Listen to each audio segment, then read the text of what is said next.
An interview with Milkha Singh.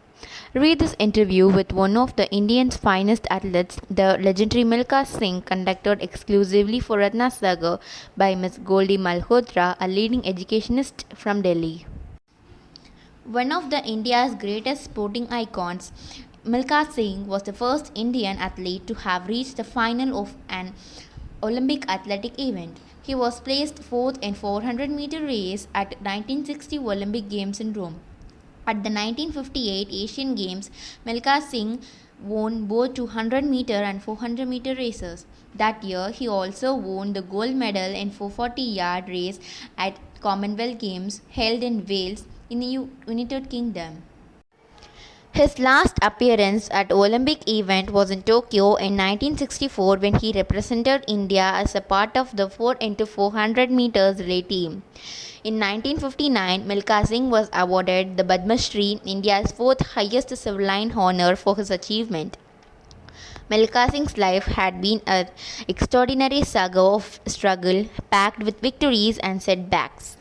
His strength of character, determination, discipline, honesty, and simplicity have seen him through and made him a man who continues to inspire people across generations.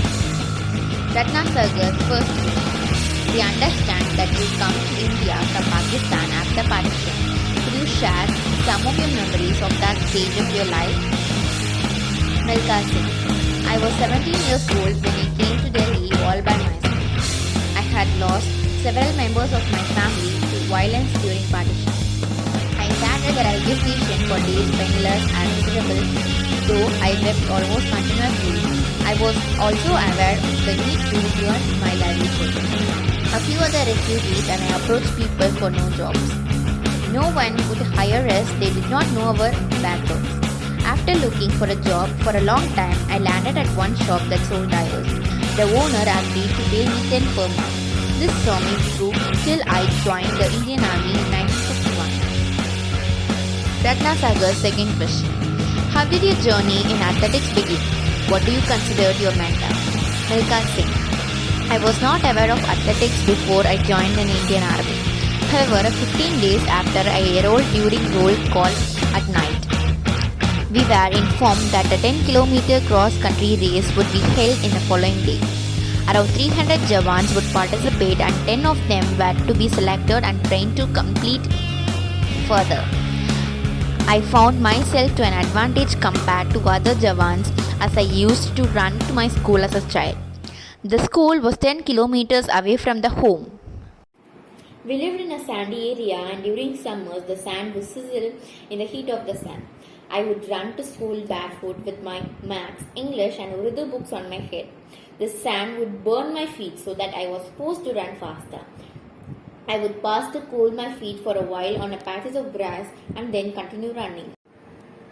Being used to running long distance at a fast pace, I won the cross-country race without much effort. This was beginning of my journey in athletics. The army proved to be great help. It offered me a right kind of platform at the beginning of my career. It provided me with opportunities to train and practice under a proper guidance. I considered the Indian Army my mentor. In particular, I owe a large part of success to Havaldar Gurudev Singh, who coached me. Ratna Sagar's third question. Today, many children of our country want to make a career in sports. However, their parents insist they make education their priority. What do you feel about this? Milkha Singh. Parents are concerned about their children's job prospects, so they discourage them from spending too much time on sports. I understand their concern. That is why I feel that the government can help such students. I can provide a job to sportsmen based on their level of achievement in the sports. A sports person playing at a national level, for example, can be offered a certain post and one representing the country at international events can be given comparatively a senior post. That is, this way, an accomplishment sportsman would have been a well-paying job as well. Ratna Sagar's fourth question. Could you tell us about some of the most emotional moments in your career? Milkha Singh. Some experiences in my life have left me emotionally overwhelmed. I have either wept in pain or cried for joy. The first time I cried bitterly was when I came to Delhi from Pakistan and sat alone at a railway station.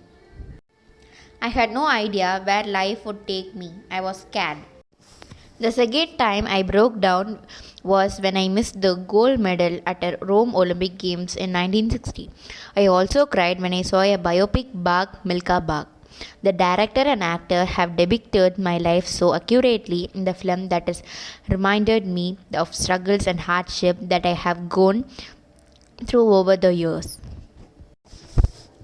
One of my happiest memories is of the day I won the gold medal for the 400-meter race at the Commonwealth Games in 1958. Tears of joy rolled down my cheeks almost involuntarily when I saw the tricolour go up and heard the band play the Indian national anthem as thousands of spectators stood up in respect. Another moment when I couldn't contain my tears was when Pakistan General Ayub Khan bestowed the title The Flying Sikh on me after my performance at the Asian Games. Ratna Sagar's fifth question. A sports person career has its share of challenges. What kept you going through the challenging phases on your career? Milkha Singh. There were many occasions when I told myself that I could not do this anymore. I want to give up running. The training was so rigorous and demanding that at times I would vomit or have to be hospitalized and administered oxygen. What kept me going through those hard times were discipline, hard work, willpower. I would fall to ground in exhaustion, but my coach would say, "One more lap, Milkha," and I would pull myself up and run again. Ratna Sagar, sixth question. You are an inspiration to many people. What is a motto that you would like to people to adopt? Milkha Singh.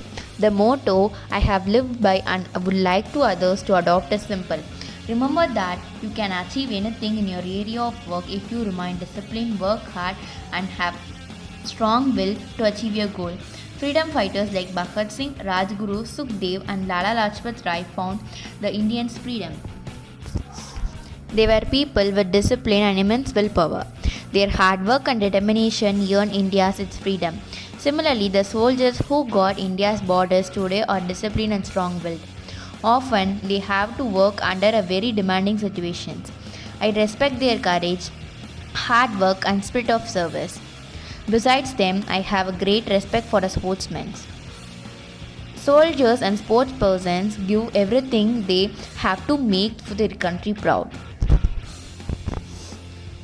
Ratna Sagar's seventh question. Do you wish to tell anything to the children of our country? Milkha Singh. I want to tell them that the future of this country rests on their shoulders. It is their responsibility to do their best on their field of work and carry on rich legacy left by their ancestors.